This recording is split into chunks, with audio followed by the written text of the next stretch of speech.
Si crees que los cementerios solo guardan silencio, espera a escuchar esto. Hay lugares donde la noche pesa diferente, donde el olor a tierra removida y a flores secas parece abrir una puerta que no debería abrirse tan a menudo. Estas son historias escalofriantes de cementerios que no se olvidan, relatos que me siguieron durante años y que, cuando vuelvo a recordarlos, se me eriza la piel como si estuviera allí mismo, entre las lápidas, con el viento en la nuca. Crecí cerca de un panteón en Tierra Blanca. No era gran cosa, pero lo suficiente para que los vecinos lo conocieran por nombre y costumbre. Allí, en tardes largas de verano, las familias barrían nichos, colocaban flores y contaban historias de quienes habían quedado atrás. En México, y esto lo digo para situarlo, no para explicarlo todo, el respeto por los difuntos se mezcla con rituales que acercan lo que fue con lo que queda. El Día de Muertos transforma el silencio en conversación, los altares en mapas de memoria. La gente llega con comida, velas y risa, y a veces también con esa sensación de que las fronteras se aflojan. No pretendo decir que todo lo que pasó allí tenga una explicación sobrenatural, solo relataré lo que vi, lo que sentí y lo que aprendí a temer y a respetar. Si te interesan estas historias, dale like y suscríbete para más relatos escalofriantes. Cuando tenía 5 años, una tarde de lluvia ligera y barro pegajoso, paseaba por el panteón de Tierra Blanca, acompañado de un hombre que decía llamarse Samuel, mi tocayo. Tenía la voz pausada, manos callosas y un sombrero viejo que dejaba ver mechones blancos en la nuca. Caminamos entre túmulos y rosales marchitos. Él me contó historias de los nombres grabados en las lápidas, como si los conociera de verdad. Le escuché hablar de una mujer que cantaba cuando sacudía la ropa, de un niño que no aprendió a andar, de un perro que le había hurtado el pan a más de un visitante. No recuerdo que me asustara en ese momento. Su compañía me resultaba natural, hasta cálida. Lo insoportable vino después. Al llegar a casa, pregunté por mi tocayo Samuel, pensando en presentarlos. Mi madre me miró confusa y luego sonrió con pena. «Nunca hemos tenido ningún Samuel que venga aquí», dijo. «Tú eres el único que lo recuerda». Volví al panteón. Lo llamé con la inocencia de un niño y nadie me respondió. Más tarde, los vecinos insistieron en que no conocían a aquel hombre. Fue la primera vez que sentí que el panteón podía ocultar algo que no encajaba en el mundo de los vivos. Una tarde común que, al revisarla, dejó más preguntas que respuestas. Pero no fue lo único que sucedió en aquel lugar. En otra ocasión, ya siendo adolescente, me contaron de una morgue improvisada junto al panteón cerca de Monterrey. Aquella noche hacía frío y la luna estaba cubierta. Los enterradores trabajaban hasta tarde. Así es en pueblos donde la vida y la muerte se mezclan con la misma rutina. A medianoche se escucharon pasos por la verja cerrada. Alguien empujó los barrotes y una pareja entró, de la mano, con la ropa arrugada por el viaje y los ojos como si vinieran agotados de mucho andar. El cuidador los describió después con cariño sencillo. Mi parejita de paseadores, les llamaba, porque aparecían a veces caminando entre las tumbas como si el jardín nocturno fuera suyo. Dentro del patio se quedaron un rato mirando las lápidas, se sentaron en una banca y tras unos minutos se pidieron pasar al lugar donde se guardaban los cuerpos hasta el funeral.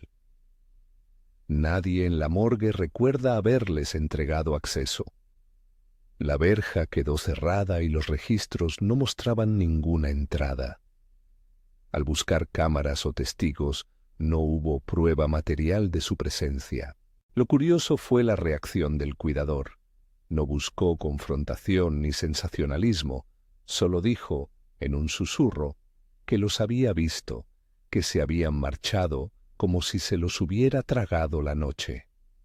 Aquella calma con que lo contó dejó en la sala una mezcla de respeto y un leve temor que nadie quiso nombrar alto. Y luego está la vez del Día de Muertos de 2018, cuando la gente se amontonaba en las veredas con flores y pan, con ofrendas que olían a canela y a cempasúchil. Era mediodía, la luz caía con una claridad casi cruda, y los niños corrían entre las mesas de altar. Yo seguía a una figura alta vestida de Catrina, maquillaje impecable, sombrero con flores, que cruzó la plancha del cementerio con una lentitud que parecía coreografiada. La seguí sin pensar mucho. La figura giró como tomada de un compás antiguo, sus faldas rozó la tierra, y al pasar junto a una pila de cenizas, que no sé de quién eran, se disolvió entre el polvo como si hubiera atravesado un velo. No hubo gesto de sorpresa entre las personas cercanas, como si la desaparición fuera un fenómeno que no merecía alarma, o, por el contrario, como si todos entendieran que algunas presencias se manifiestan y se disuelven a su antojo. Caminé entre las ofrendas, con el corazón apretado, preguntándome si aquello había sido una ilusión colectiva, un juego de luz o algo que no se puede nombrar sin traicionar el misterio. No saqué conclusiones. Guardé la imagen. Una Catrina que cruzó y ya no estaba, y una plaza con olor a incienso que seguía su día como si nada. Lo que sigue fue, sin duda, lo que más me marcó. Era una tarde nublada en la parte antigua del panteón, la zona donde descansaban los niños. Algunas lápidas eran pequeñas, casi juguete, con dibujos ya deslavados. Iba con dos amigos y escuchamos voces alegres, risas de niños que parecían jugar a la orilla de un sendero. Al principio pensé que sería un grupo de vecinos. Las voces eran claras, tan humanas que se mezclaban con la brisa. Nos acercamos y la risa se volvió más nítida, como proveniente de un pequeño claro más allá de las tumbas. Al doblar la última lápida, la escena cambió. Había una tumba separada, fuera del vallado principal, cerca de un barranco que hacía de límite del terreno. Sentados sobre la laja, como si esperaran a alguien, estaban un anciano y tres niños. Los niños estaban descalzos, con manos pequeñas sobre las rodillas, y sus ojos parecían mirar hacia un punto fijo, no hacia nosotros. No hablaban, sin embargo, las risas que habíamos oído seguían resonando en la lejanía como ecos. El anciano no nos miró. Su rostro tenía una expresión de quien ha aprendido a esperar sin expectación. Sentí que lo que veía no era estrictamente humano. Había una quietud en su postura, un cuajar de tiempo que me dejó helado. Di un paso atrás en silencio y mi amigo apretó mi brazo con fuerza. No hubo diálogo, no hubo reclamaciones ni gestos hostiles, solo una comprensión atávica de que aquello no debía ser perturbado. Corrimos sin mirar atrás. Meses después, fuimos con otros vecinos para explorar el borde del barranco. La tierra había cedido. Encontrábamos rastros de una tumba que se había desmoronado barranco abajo, con pequeñas piezas de lo que parecía un juguete roto y restos de cerámica que, arrastrados por la lluvia, habían ido a parar a un lecho de hojas y lodo. Nadie supo decir a quién pertenecía esa sepultura. Estaba aislada, como si alguien la hubiera colocado fuera del orden común. La coincidencia entre las voces que habíamos oído y la tumba desmoronada quedó sin explicación. Ninguna evidencia probaba que los niños y el anciano fueran espíritus. Tampoco había prueba de que no lo fueran. Lo que quedó fue una sensación difícil de explicar de que existe un lugar junto al panteón donde el mundo se afina de otra manera, donde el tiempo y la memoria se vuelven personajes que actúan por su cuenta. Esa tarde aprendí a no mirar a la línea que separa lo posible y lo inexplicable con la esperanza de encontrar una respuesta inmediata. No todas las historias son de pura inquietud. Algunas traen consuelo envuelto en miedo. En Xochimilco, una vez, atendí la noche de vigilancia de una familia después de que su hija, Vicky, falleciera a corta edad. Era una casa pequeña a las afueras del pueblo, con la ventana abierta hacia el canal. La tía me pidió que pasara la noche con ellos para que no estuvieran solos. Al entrar, la atmósfera era una mezcla de cera, rosario y canciones que alguien murmuraba sin letras claras.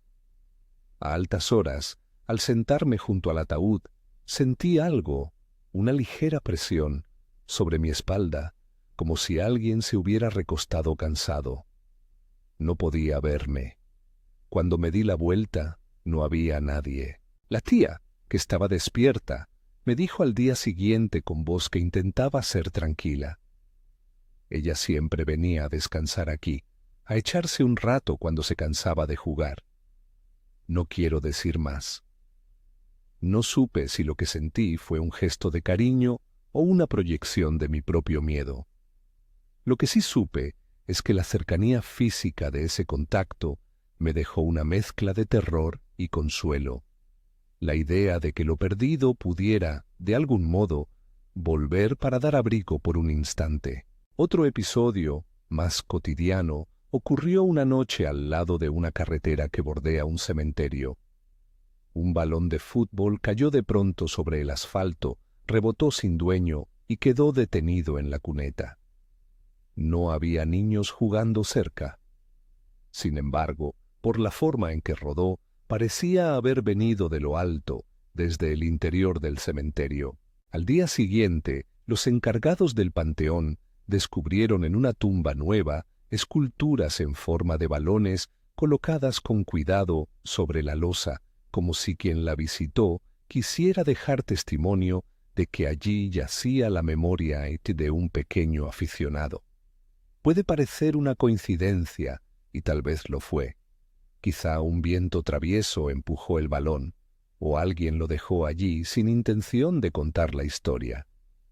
Aun así, la imagen de ese balón rodando hacia la carretera y la tumba decorada con otros balones se quedó clavada en mi cabeza como una de esas pequeñas casualidades que obligan a detenerse y a mirar la vida y la muerte como si fueran caras de una misma moneda.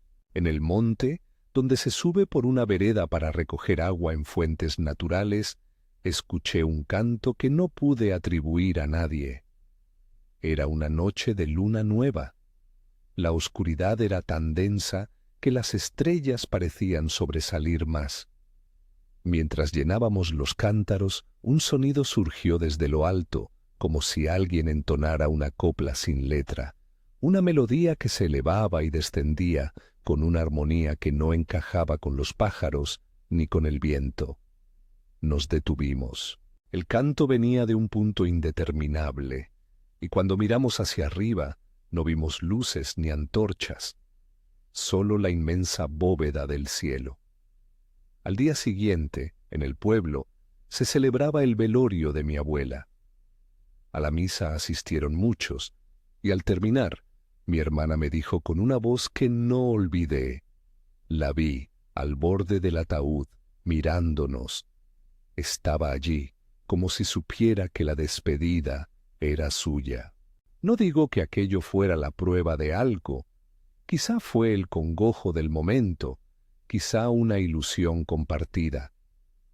Lo cierto es que la imagen de la abuela mirando su propio entierro, y luego la vista que se perdió como si se hubiera ido ya a otro sitio, dejó en nosotros una mezcla de paz y una pregunta punzante sobre hasta qué punto la memoria y la presencia se mantienen después del último adiós. A lo largo de estos años, aprendí a no confundir asombro con certeza. He visto, sentido y oído cosas que no encajan en un relato único de explicación. Otras personas han vivido experiencias parecidas y las cuentan con la misma falta de conclusiones. El panteón, el cementerio, el pilar del recuerdo en nuestras comunidades, funciona como un umbral. Hay días y momentos en que se desajusta y algo pasa por él. A veces es la tradición del Día de Muertos la que permite esa apertura. La gente dispone ofrendas, canta, invita. Es un tiempo en que la memoria se comparte de forma más vívida y donde las sensaciones de compañía o de presencia aparecen con mayor facilidad.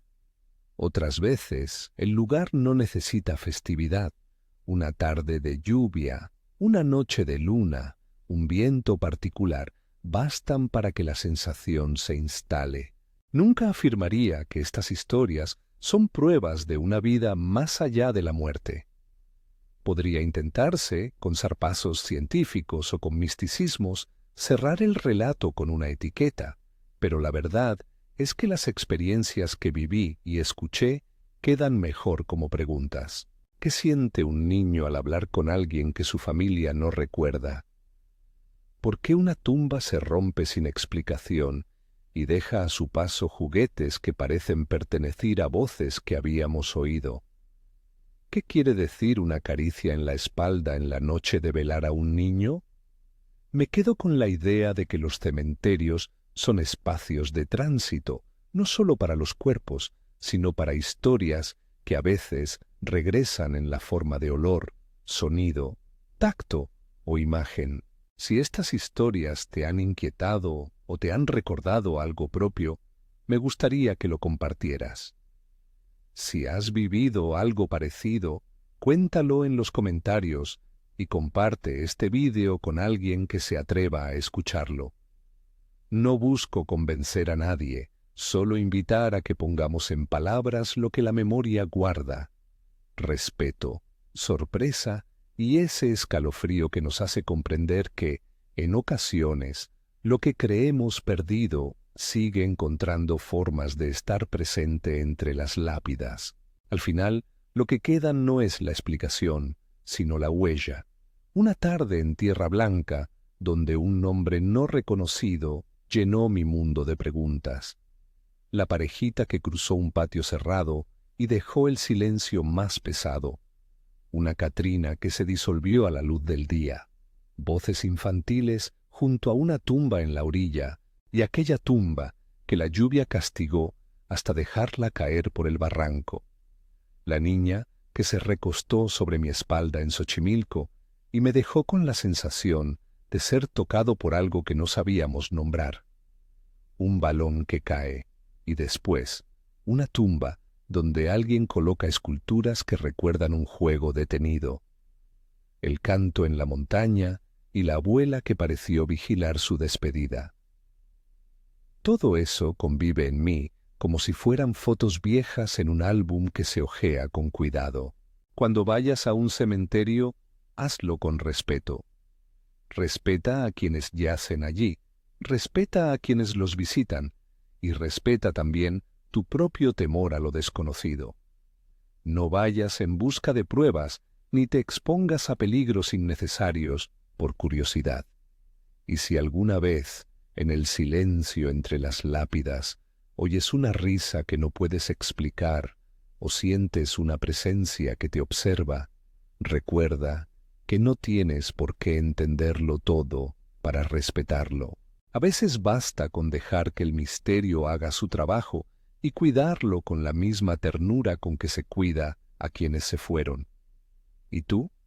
¿Tienes alguna historia parecida? Si te animas, cuéntala abajo. Leeré cada comentario con atención. Compartir experiencias no las hace menos enigmáticas, pero las hace comunidad. Y en comunidades, incluso en las comunidades donde la noche pesa distinto, aprendemos a sostener el miedo con respeto y con memoria. Porque hay cosas que no se olvidan y algunas quizá no deberían olvidarse nunca.